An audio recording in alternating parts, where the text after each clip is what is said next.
Free handle drawing பண்ணுறது இவ்வளோ ஈஸியா? ஒழுங்கா பேசதும் புரியல. யார் டேஸ்ட்.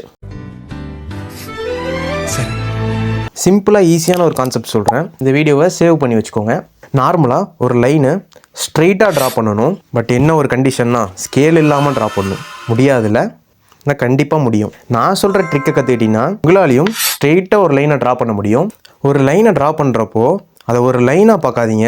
ஃபார் எக்ஸாம்பிள், ஒரு ரிவரை கடக்குறீங்கன்னா அதில் இருக்க ஃபினிஷிங் பாயிண்ட் பார்க்கக்கூடாது, மிடில் பாயிண்டில் இருக்க தடைகளை தான் பார்க்கணும்.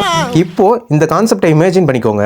ஃபஸ்ட்டு ட்ரா பண்ணுறப்போ ஃபுல்லாக ட்ரா பண்ணாமல் ஒரு ஹாஃப் ஆஃப் தி லைன் மட்டும் ட்ரா பண்ணுங்கள். இப்போது நிறைய பேர் கொஷின் கேட்பீங்க, ஹாஃப் ஆஃப் தி லைனும் ஸ்ட்ரெயிட்டாக ட்ரா பண்ண முடியல அப்படின்னா அதில் half of the line draw பண்ணி பாருங்கள். ஒரு லைனை எந்த அளவுக்கு டிவைட் பண்ணணுமோ பண்ணிக்கோங்க. இப்போது சின்ன சின்ன போர்ஷன்ஸ் எல்லாமே ஃபார்ம் பண்ணிட்டீங்கன்னா அந்த லைனை ஃபார்ம் பண்ணிடலாம்.